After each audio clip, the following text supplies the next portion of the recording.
everyone, and welcome to Journey with the Kellers. My name is Amanda Keller, and today we are back in the Keller kitchen. So today we are going to be making something from a new cookbook that just came out. It's called the Frozen Official Cookbook. Today's recipe is going to be Castle Morning's Granola with Rhubarb Compote, or Compote. I think it's Compote. Okay, so the first thing that we are going to make is the granola. So you are going to want to preheat your oven to 350 degrees. The other thing you're going to want to do is to coarsely chop a half a cup of hazelnuts. Coarsely chopped just means you just kind of chop it up. It doesn't need to be really finely chopped up, just chunks of hazelnut.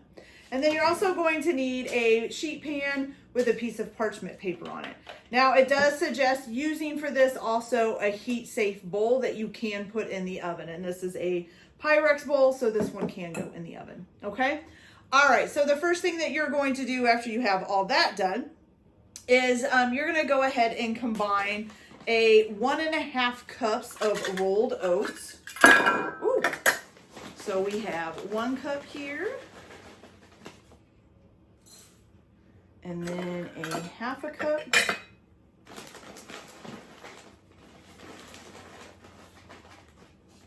Okay.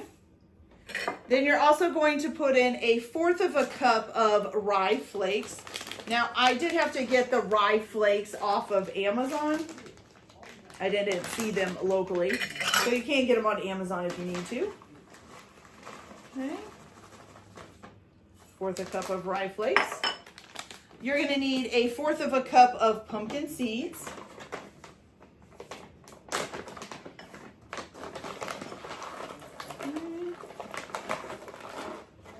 Fourth of a cup of pumpkin seeds.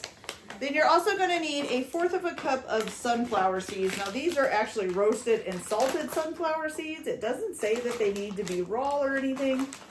So this is just what I'm using. It might be better if they're raw because you're going to cook them again, but that's okay. It's what I've got, and I'm not going to buy raw ones when I've already got some, okay? All right, and then you're going to need 2 tablespoons of flaxseed. So 1 and 2, okay? We're just going to grab a spoon and kind of mix these all together.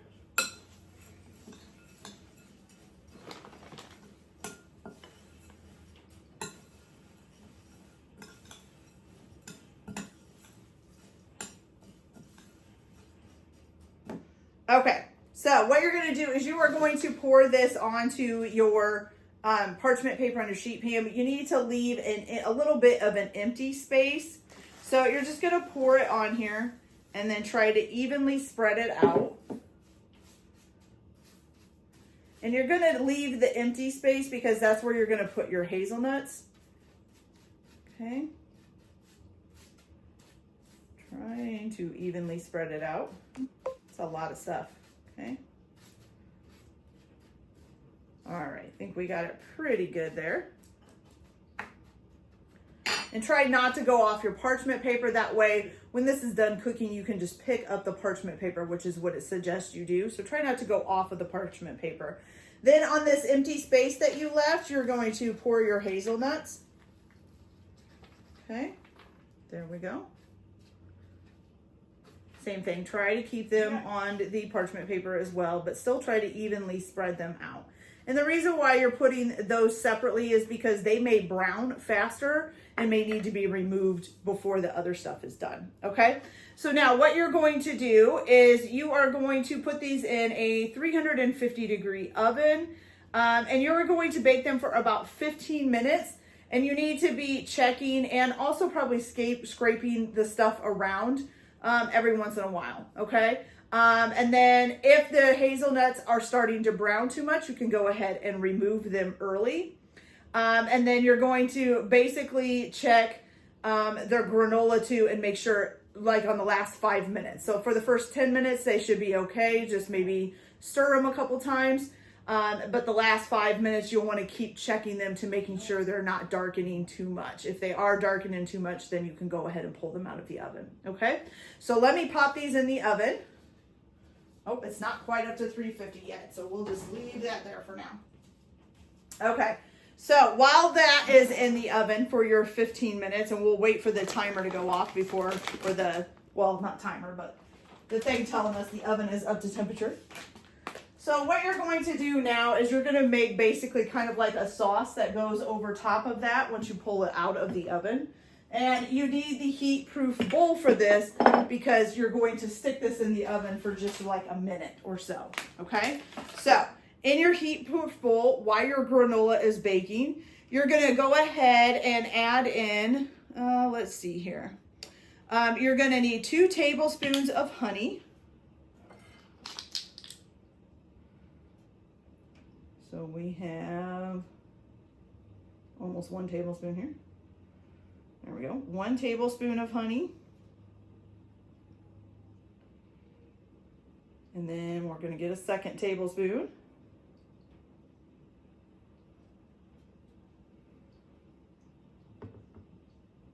Okay. Then you're also going to need 1 teaspoon of vanilla extract. And also 1 teaspoon of ground cinnamon. So I'm going to go ahead and do the 1 teaspoon of ground cinnamon first, just because then my 1 teaspoon will be dry in order to do the vanilla. So a little bit more here. There we go. Okay, so 1 teaspoon of cinnamon. Oh, that's done now. Good. Okay, 1 teaspoon of vanilla. Let me go ahead and pop that in. Pop the granola in here.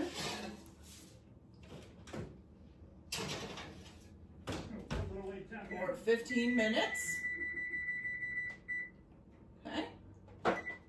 All right, so we got that going. Now, once you get your 1 teaspoon of vanilla and your 1 teaspoon of ground cinnamon, you're gonna put in a 1/2 teaspoon of freshly ground cardamom. Now, I already had some already ground, and I didn't really want to spend the money on another one. So mine's not freshly ground. It'll just be ground cardamom, but that's all right. Okay, so let me make sure I have the right 1/2 teaspoon. Yes, 1/2 teaspoon of ground cardamom. Okay. Then you're also going to add in a 1/2 teaspoon of sea salt, which this is not sea salt. This is just regular salt. I don't buy all the different kinds of salt usually. Just use salt. Okay, so 1/2 teaspoon of sea salt if that's what you want to do. All right, now. All right, so you're going to go ahead and stir this all together.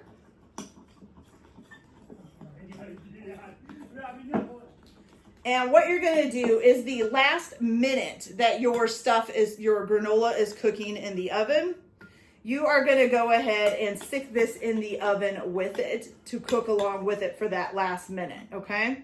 So we are going to cook this for the last minute. And then you're going to, let's see. Okay, then once you've cooked it for the last minute, you're going to turn off the oven, take the bowl out and the baking sheet from the oven. Now this is where you're going to have to be kind of careful, and I'm just going to explain to you how to do it instead of coming back and having to do it. What you're going to do is you're going to lift the parchment paper and try not to spill any of the oats or the nuts or anything. And you're going to take that and dump it into the bowl, okay? And then put your parchment paper back on the sheet. Then you're just going to mix this all up with this, basically like this sauce that you made. Let's see. And then before you mix it, you're going to add in some dried cherries. So you're going to need a 1/2 cup of dried cherries. And then also a 1/4 cup, or a 1/4 teaspoon. No, it's a 1/4 cup. It's a 1/4 cup of sesame seeds, okay? And you're going to add those in. You're going to mix them all together. And then you're going to pour them all back onto your sheet pan with your piece of parchment paper, okay? And they'll be coated in this honey flavoring stuff, okay? Then you're going to put them back in the oven. You're not going to turn it on, so it's still going to be warm from when you shut it off. You're going to put it back in the oven, and then you're going to just basically let it all cool off together. So the oven, the granola, everything, just leave it in there until it is all cool and dry completely, okay? Then once you get that done, you're going to crumble the granola and then you can store it in an airtight container for up to 2 weeks, okay? So once we get that all cooled off and done, I will come back and first of all show you how the granola turned out.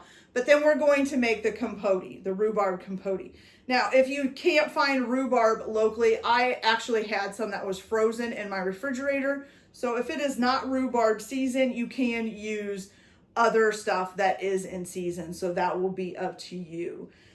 So you can use whatever you want for making the compote, okay? Or compote. I'm pretty sure it's compote. Okay, so I'm gonna go ahead and wait until the last minute. I'm gonna stick this bowl with the honey, spiced honey in it for the last minute. Then I'm gonna take everything out of the oven, shut the oven off, pick up my piece of parchment paper as carefully as I can, dump all of the ingredients into here, add my 1/4 cup of cherries, my fourth cup of dry cherries, 1/4 cup of sesame seeds, and stir everything together. Then dump them back onto my pan with the parchment paper on it. Pop it back in the oven, but don't turn the oven back on, and just let everything cool down and dry out, okay? And then I'll crumble it up, and then I'll be back. And don't forget too to check on your hazelnuts and make sure they're not browning too fast, and stirring your granola and also checking on it in the last 5 minutes to make sure it's not browning too fast as well, okay? So I'll be back when we're ready to make the compote, you guys. Okay, you guys, so my granola is in the oven and it's cooling down right now. So I thought I would go ahead and show you guys how to make the compote. Now, it's supposed to go back in the oven. So usually you probably have to wait until your granola is all cooled down before you make this, because you know, you can't turn your oven back on while it's in there. But I have a toaster oven, so I'm gonna go ahead and use that for this part, okay? And this has to cool down too while you're waiting. So I figure by the time it gets done, they'll both be kind of cooling down at about the same time, okay? So if you don't have like an extra toaster oven or something like that, then you'll just wait until your granola is cooled down all the way, and then you can make the compote, okay? So what you're gonna need for this is 5 medium stalks of rhubarb that's been trimmed. Now, I have frozen rhubarb that I froze myself not too long ago, and I'm just gonna use that. This is probably more than 5 stalks. So what you're gonna do first is you're going to cut them into 2-inch lengths. These might be a little bit smaller than that. I already had them cut, okay? So, and you're going to put them in a baking dish in a single layer. So you want the baking dish to be big enough for them to fit in a single layer, okay? So I'm gonna go ahead and put all of these in here. Not all of them, just what I can fit for a single layer. Okay, and then what you're gonna do once you get a single layer of the 5 stalks of rhubarb in here, you are gonna sprinkle about 1/3 of a cup of sugar on top of this, okay? And then you're gonna cover it with aluminum foil. You're gonna stick it in the oven at 350 degrees. And what you're gonna do first is bake it for how long? Oh, and you're gonna bake it for 10 minutes. Then you're going to peel back the aluminum foil, and then basically flip these over. So flip the rhubarb pieces over to the other side, put the aluminum foil back on, and then you're gonna go ahead and bake it again. Let's see here. For an additional 5 to 10 minutes until the rhubarb is baked through, okay? And then you're just going to take it out of the oven and then transfer it to a serving dish and let it cool. Okay, so that's all it's gonna take. Fairly simple. Okay, so I've got all my rhubarb kind of laid out. Maybe I can get a few extra pieces in here. And I am using a 9x13 dish just because I didn't know how much was 5 stalks, but you know, you can use whatever size dish fits 5 stalks in. Okay, so here's my 1/3 cup of sugar. Go ahead and sprinkle that over top. And then I will get some aluminum foil over this, and I will cook this at 350 for about 10 minutes.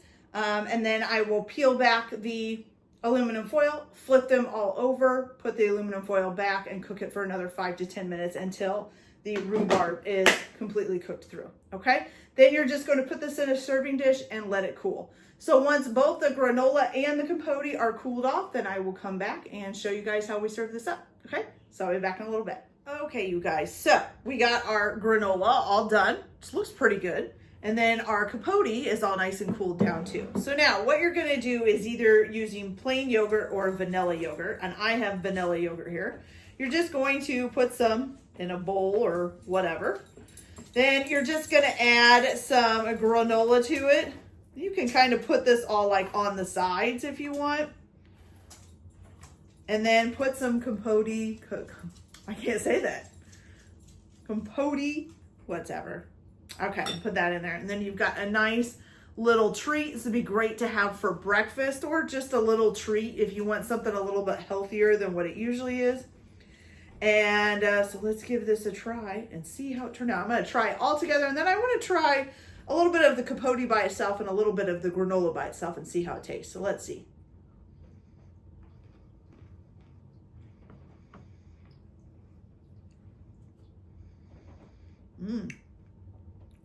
All together, it's delicious.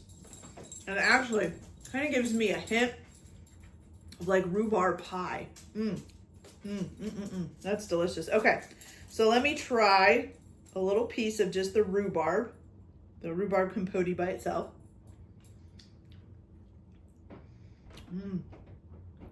Okay, that is definitely sweet, like a pie type of filling. It's actually really good. I really like that. All right, so let's try a couple pieces of the granola.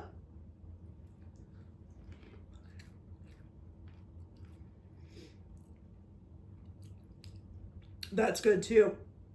It's a little bit, not exactly sweet. It does have a hint of sweetness to it, but it's a little bit more like toasted stuff mixed together. So that is really delicious, you guys, especially with the yogurt and all of that mixed together. Now, if you are going to use plain yogurt with this, you could also put a little bit of honey on top just to kind of sweeten up the yogurt if you want. If you don't want to do that, you don't have to. Okay, you guys, so that's it for this video. I hope you liked it. Like and subscribe if you like, or don't if you don't. Everyone have a good day. Enjoy your cooking. Keep your kitchen messy, and we'll see you later. Bye.